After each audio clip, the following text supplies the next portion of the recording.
Welcome to EPG Pathshala.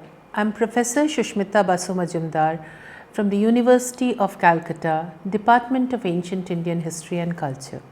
Today in the subject Indian Culture and the paper Indian Numismatics, we will be learning Imperial Punchmark coins or the Magadha Maurya coinage. So, the Imperial Punchmark coins were the coins of India, which were very early. So, among the earliest coins of India, we have the local Janapada coins and followed by the Imperial Punchmark coins. The earliest coins of India were minted using the punching technique. This technique is also known as the archaic multiple die striking technique. On these silver coins, we find the depiction of symbols punched using single dies. The symbols on the early Janapada coins vary from 1 to 4. So, the early Janapada coins might have 1 symbol or 2 symbol or 3 or 4 symbol punched on them.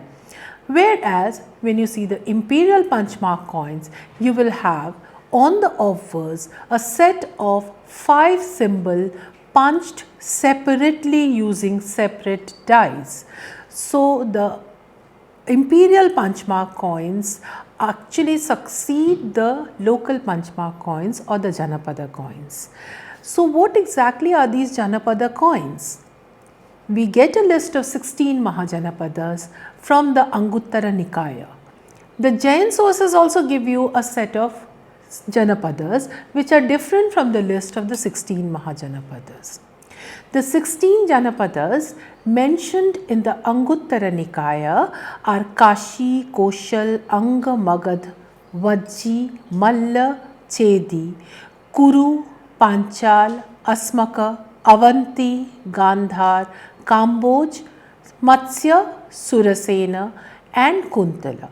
For each of these Janapadas, you find a different type of coin, and these coins are actually known as the Janapada coins. As far as the shape of the coins are concerned, you find variety of shapes. Like for the Gandhar Janapada, you find a particular shape which is the bent bar coinage. Though in Gandhar, you also have the normal shaped coin which are not bent bar, but bent bar was specific to the Gandhar region. And in Kashi, you find the saucer shaped coins. The rest of the coins in the Janapadas are usually round, elliptical, square or even rectangular. The Magadhan coinage was basically of irregular shape or square. The Magadha Janapada actually occupied the rest of the Janapadas and emerged into an empire. So, the Magadhan imperial coinage is what we will be dealing in this lecture. So, as I have told that the Punchmark coins can be divided into 2 parts, the Janapada or local and the imperial. Once again, let me remind you that the Imperial Punchmark coins will have 5 symbols on the obverse, whereas on the reverse you might find some control mark or checking marks. These were put by the guilds. But before delving deep into the issue of Imperial Punchmark coins, let us also learn a little on the techniques of minting. For further details, you can go to the module on techniques of minting for learning the details of such techniques. For minting these Punchmark coins, first coin blanks were prepared. Coin blanks are those in which you do not have any symbols. So, these blanks were prepared by using 2 types of techniques. One is the sheet cutting method and the other is the preparation of coin blanks by droplet method. So, in the first method, you take the molten metal and pour it on a hard surface. And then when it is solidified, you beat it with a hammer, and then when the sheet becomes of a regular or a required thickness, then you cut it with the help of clippers and adjust the weight according to the standard. These Imperial Punchmark coins had the weight standard which is known as Karshapana. So, in modern day standard, you can call a Karshapana as weighing 3.4 grams. So, here you can also see how sheets were cut and how droplet technique was used. In the droplet technique, you take the exact amount of metal, that is 3.4 grams, in a crucible, heat it, and this metal, you have to remember that it should be with the alloys, and then you heat it and put the molten metal on a surface. When you put it, it takes an elliptical or round shape. Then you beat it with a hammer to get the required elliptical or the round shape with perfect thickness. Now your coin blank is ready for striking, but both the sides of this coin blank are blank. Now you have to put the symbols on the obverses of the coin as well as on the reverse. So, reverse marks were control marks or checking marks. Here you can see multiple dies were used for minting these punch mark coins. These dies have the symbols engraved on them in negative, so that when they are punched on the coin with a hammer, they get the positive impression on the coin. So, as many symbols you require, those number of dies will be used for punching. Now, in an imperial punch mark coin, you have a set of 5 symbols. Now, here you can see the 5 symbols punched on the imperial punch mark coin. So, the first symbol is the sun symbol, the second is the elephant, the 6-arm symbol, a wheel symbol, and also a horse punched on this particular coin. But they have been punched randomly. As you can see, most of the symbols are off the flank. On the reverse, as I have told, you have banker's marks or Schroff marks. So, these were put when the coin was checked. So, when there were larger trade transactions or exchanges, then coins were actually checked for their accuracy or metal weight standard. So, these coins were checked for the accuracy and also the quality of metal. So, accuracy was for weight and metal was for the exact purity. So, after checking the coins, these marks were put on the coins, but they made the coin very clumsy. So, later on an official system of checking the coins was made, and in Arthashastra we get a reference to Rupadarshaka as an official who used to check the coins before sending them out of the mint. Now, let us know more about the imperial punch mark coins. As we have already started with the issue that imperial punch mark coins have 5 symbols on the obverse. So, these are a huge variety of coins which have been found in lakhs all over the Indian subcontinent.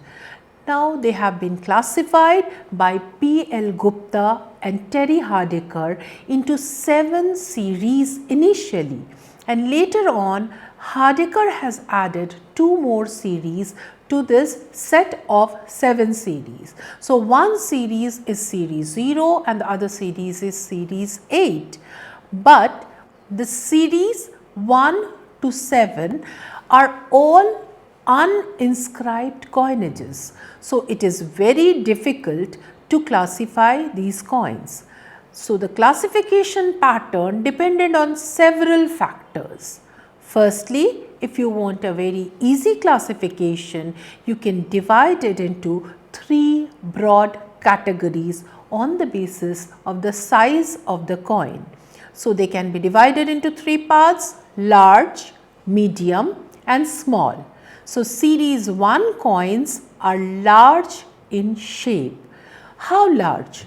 They can be over 22 millimeters in size. So, whenever a coin is more than 22 millimeters in size and it has 5 punches on it, then the weight should be checked whether it is Karshapana or not. If the weight is Karshapana, that is 3.4 grams or very close to it, and the size is more than 22 millimeters, then it should be designated as a large coin, and immediately you can identify it as a series 1 coin. Then if the coin is lesser than that, that is one side is 16 and the other side is around 26 millimeters, this coin can be called a medium sized coin.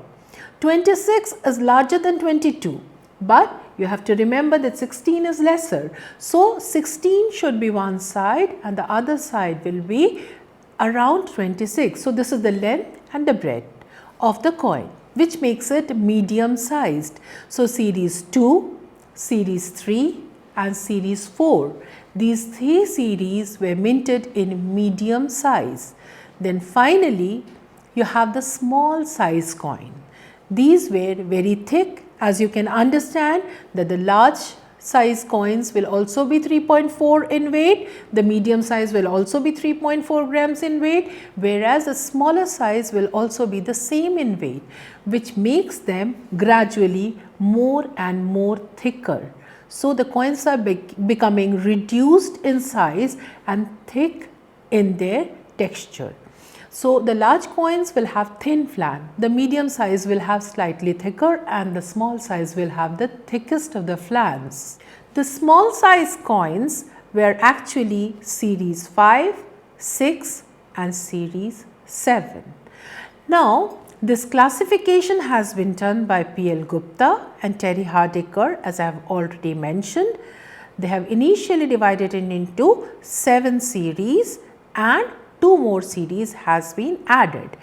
In these series, series 1 to series 6, all the coins have a sun and a 6-armed symbol. So, if you want to identify the coins of series 1 to 6, the first thing which you have to check is the presence of a sun and a 6-armed.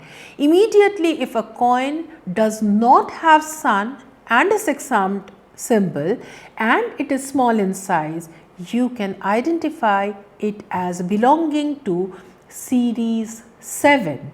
So, series 1 to 6 will have sun and 6-armed and series 7 will not have any sun and 6-armed on it. So, this is a very important indication or a marker for identifying series 7 coins. So, immediately when you get a Karshapana coin, weigh it and see whether it is 3.4 grams. It is very interesting to point out that the term Karshapana, which actually stood for the weight standard of the coins, gave the name Karshapana to the coinage. So, later sources mention all the coins as Karshapana. So, the weight standard gave the name to the variety of the coinage, that is Panchmark coins. So, all the Panchmark coins and even later coins were mentioned as Karshapana in the literature, in inscriptions and other sources. Now, this series 1 is a very transitional phase because imperial Magadha is emerging. So, Magadha as a Janapada is occupying the different territories and is emerging into an imperial power, and these coins were issued in this transitional phase. So, there are several varieties of coins which are included in this series 1. But one has to remember that these are all large in size. Since they are large in size, they have ample space to punch the symbols, and all the punches are very distinct and separate from each other. They are not overlapping as we had seen in one of the previous coins. The coin of series 1 will have large and thin flans. So, there is enough space between each symbol. They bear multiple banker's mark on the reverse, which are often quite large. So, at times you cannot identify or you cannot distinguish the 5th mark with the banker's mark almost. So, the banker's mark occasionally occur also on the obverse. Coins of series 1 are not found in hoards in which you get the coins of series 2 to series 7.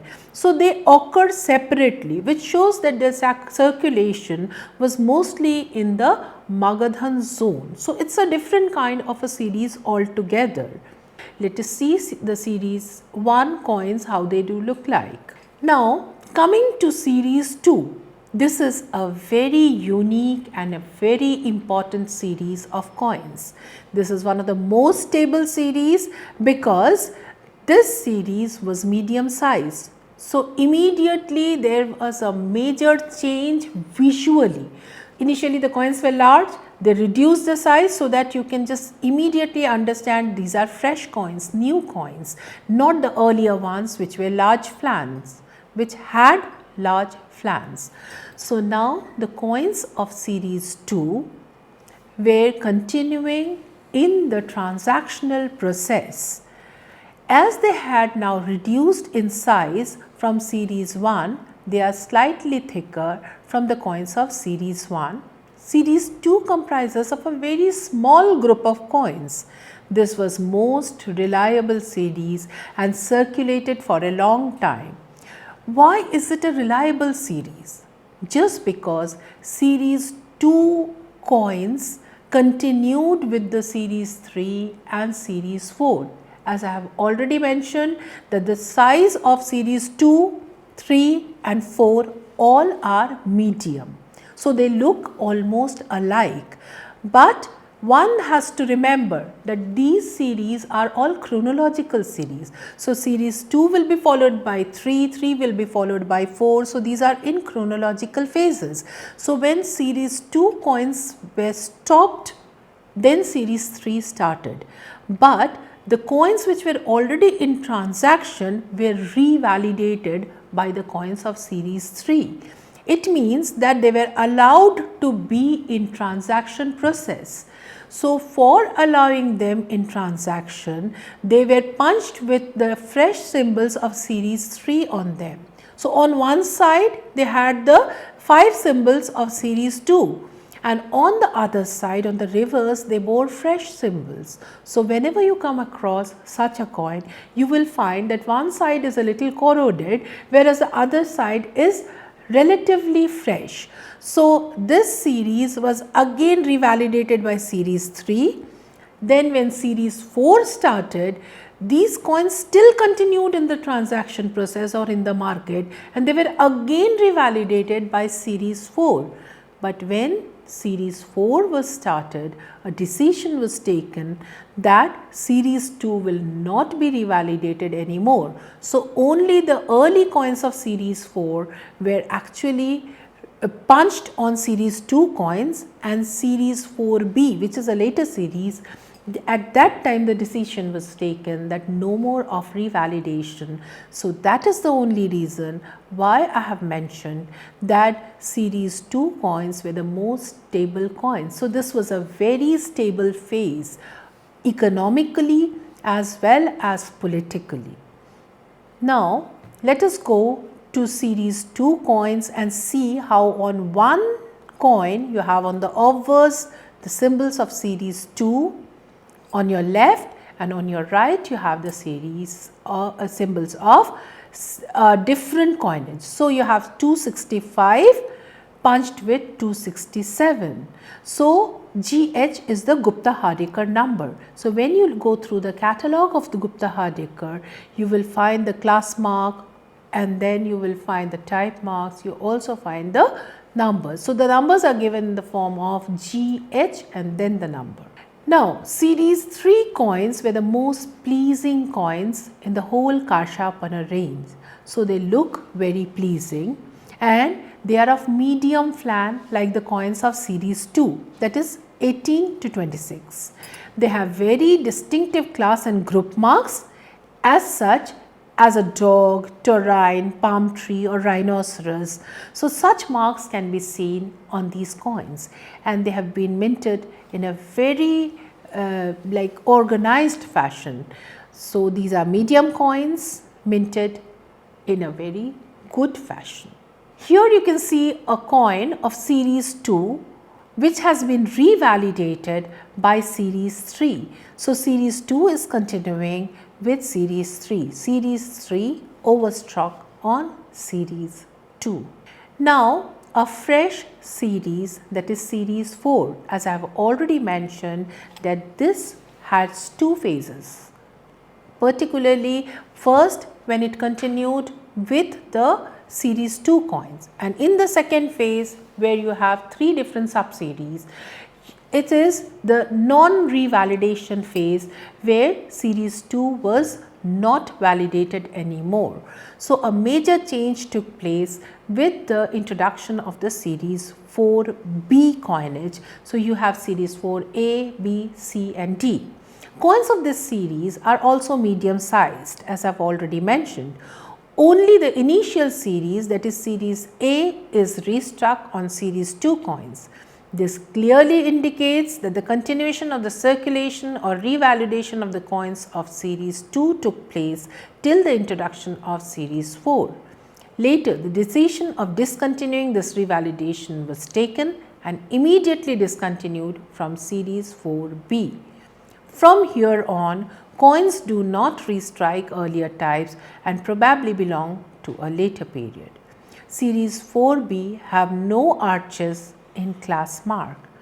These coins bear miniature reproductions of official marks on the reverse, except on stray coins. So, now we have official reverse marks which are found on the obverse and also on the reverse. So, this is a kind of a mint mark. So, one can also identify which is the mint mark or which is an official symbol on the obverse, because we find at times mostly it has been repeated on the reverse, and this is a mark which was put by the Rupadarshaka. So, what are exactly the markers of 4A, 4B, 4C and 4D? In 4A, it is found restruck also on series 2 coins. 4B is the revalidation of series 2 stopped immediately. 4C is a small group of coins, mainly very rare coins with arches in the class mark, but still without miniature marks. 4D, coins with arches in class mark and with miniature marks on the reverse of approximately 1 in 3 coins. This is lengthy subseries containing many common series. Now, let us see the coin of series 4 and with a very prominent reverse mark. Coming to series 5, as I have already mentioned that there is a major change in series 5 visually. Series 5, 6 and 7 are very small in size. So, immediately one can identify that a major decision of a change has been taken.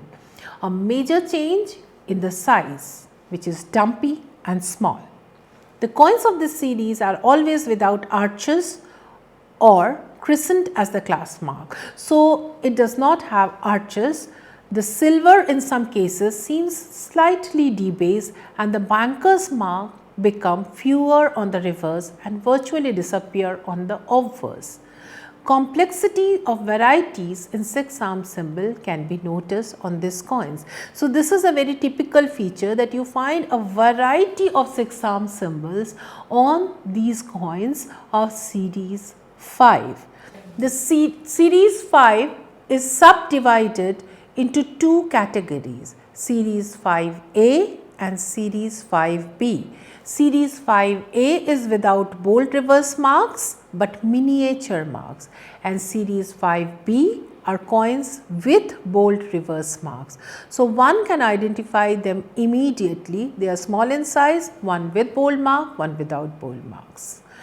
Now, let us come to series 6. Series 6 coins are also small size coins, and the major indication which helps us to understand that the coin belongs to series 6 is that it will have 3 arched hill or a 3-peaked hill with a crescent above it. So, as soon as we find a 3-peaked hill with a crescent on the coin, one can identify it as a series 6 coin, and this particular symbol was a Mauryan symbol. So, definitely this was a Mauryan coinage. Though there are 2 different views, according to one view series 6 and 7 are Mauryan, whereas the other view is in favor of series 3 onwards as Mauryan coinage.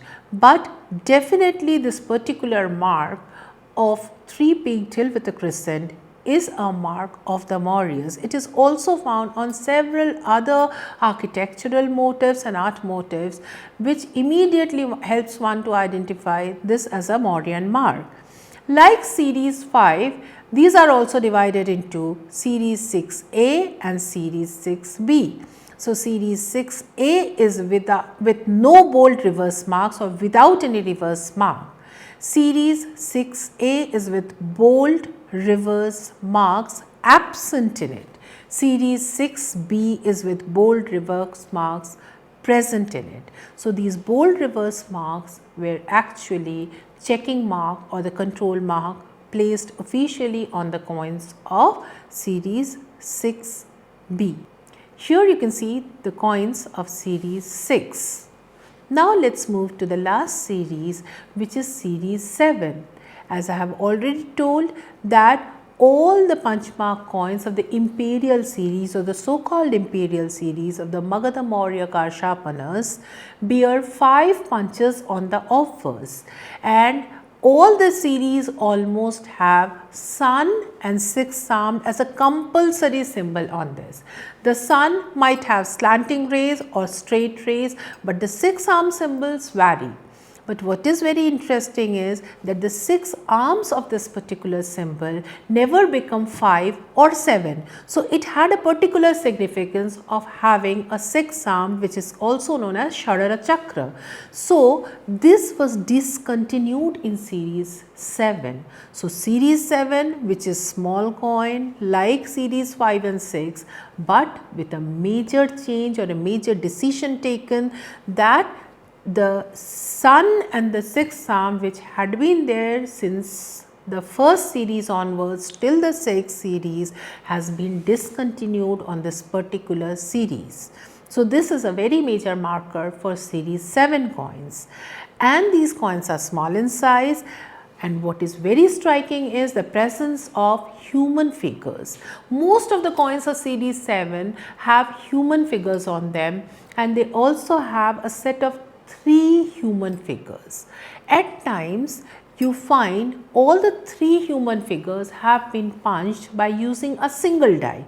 As I have already told in the beginning that on the punch mark coins particularly, you have every symbol punched separately using single dies, separate dies. So, here in this case only you find that the 3 human figures are punched using a single die, but you cannot take it as a single symbol, because with this 3 you have, that is with this particular symbol, one symbol with 3 humans, you have only 2 symbols punched, which makes it actually 3 incuses, but you cannot count them as 3 because you have to have 5 symbols on them.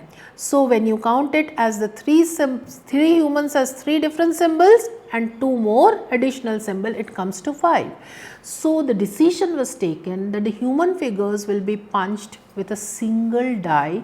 And why was this done? There are some coins which have the human figures punched separately using 3 dies, but it might be a case that making human figures was a little difficult. So, the die engraver was an expert in carving out human figures, so he carved them together in a single die to make things easier.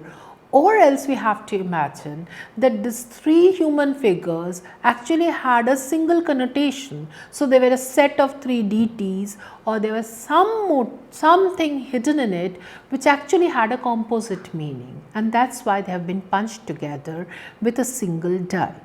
So, this is what all about the 7 series, but as I have told that Hardikar has also added another 2 series to the whole system of this classification later on. This is a recent publication, and in this he has introduced series 0 and series 8. So, series 0 precedes series 1. This is actually a transitional phase when Magadha was actually going into the imperial system, and the decision was taken that 5 punches will be introduced on the coins. But to include this into the imperial series becomes a little difficult at the moment. But of course, series 1 should have 5 punches on them, whereas on series 0 often we find the use of 4 punches only. Here you can see the series 0 coins. Now coming to series 8. Series 8 is a series which comprises of the post imperial coinages, which still retain the punch marking technique or the archaic multiple die striking technique. These are actually imitations of the Mauryan Karshapana coinage, and the format is the same, but these are actually post-Mauryan coins. The assumption is that series 8 issues are of local political entities which had broken away from the Mauryan yoke. The stable Mauryan Karshapana was replaced by a bewildering variety of different coin types, many of which seem, from the fine spots, to have had only quite local circulation. So, series 8 is actually a local provincial kind of a coinage or a regional coinage. So, when we see the journey of the Panchmahak coins, we find initially a local phase, then an imperial phase, and again a local phase. So, this local phase is actually a post-Mauryan coinage and not a Mauryan coinage or not an imperial coinage at all. This regionalization of the coinage actually indicates that it cannot be included into the category of imperial coinage. So, this should actually not be included in this series of the imperial silver Panchmark coins of the Magadha Maurya Karshapana series. And also we find that these coins are small in size, poor in production, often find debase. The metal is base silver or even at times copper alloys. Weight are not very rigid here, and sometimes they are quite below the Karshapana standard. Adoption of Mauryan types and symbols often inaccurately copied on these coins. Variable number of marks with fixed positions on the flanks actually indicate that they have been actually punched from the coins. So, at times the Panchmark coins had been used and in molds they have been prepared. So, the technique often is also casting instead of the archaic multiple die striking techniques. So, these are once again, I repeat, regional in nature. Here you can see the coins of series 8 which are absolutely regio specific in nature. Now, as I have told that the Panchmark coins were counterfeited towards the end of the series and there was demand, but the supply did not match the demand. So, the Panchmark coins were actually cast in molds, and several excavations have actually yielded such molds like the one you can see from Shishupalgarh, where the casting technique has been used to mint the Panchmark coins. There is another one from Dhullikatta which is a similar one, to which we will come later. But before coming to an end, let me introduce you to a concept which comes from Kautilya Arthashastra. Kautilya Arthashastra mentions Anyatra as a place for minting. What does this Anyatra mean?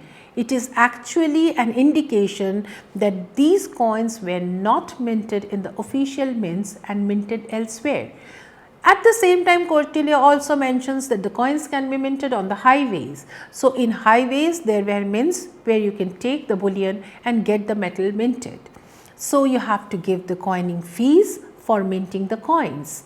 So, minting coins elsewhere other than the official mints, the highway mints could have been very well be official mints, but minting it elsewhere outside the Mauryan Empire, one has to give a fee, one has to pay a fee for coining, which is known as Vyaji in the text. So, there were two methods of deducting this Vyaji. One is you can directly reduce the weight of the coin and give the metal away immediately as your Vyaji. So, it will not be 3.4 grams, these coins can weigh around 2.7, 2.8, 2.9.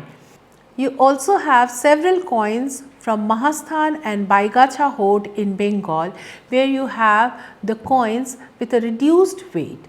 the coins weigh around 2.6 to 2.9 grams, which are very less in weight from the Karshapana standard of 3.4 grams. So, here we can assume that the Vyaji has already been deducted from the coins and the coins have been officially minted in the Mauryan standard using the Mauryan symbols, but with a lesser weight. So, this can be one of the varieties of minting anyatra. But there is another type which is found from another horde in Bengal, which is the Korabek horde, where you find that the coins are of Karshapana standard, but the metal content, that is the higher valuation metal silver, has been reduced.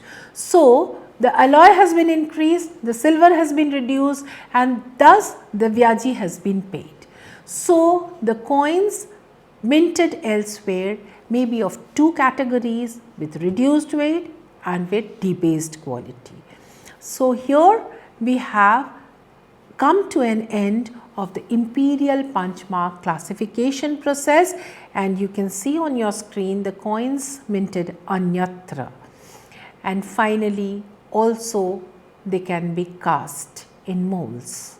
So, what we have learnt till now is that the Magadha imperial coinage included the coins which were minted in Magadha using the punch marked technique or using the archaic multiple die striking technique with 5 punches on the obverse and official or unofficial marks, bankers marks, shroff marks or control marks on the reverse. Initially you find several bankers mark on the reverse, but gradually there was a reduction and finally an official punch mark coin was introduced with an official checking mark or a control mark. As we have already discussed that the Rupa Darshaka was in charge of placing this mark on the coins. So, before sending the coins into the market for circulation, such marks were placed. So, I hope all of you have learnt about the punch mark coins of the imperial series in detail with me. Thank you.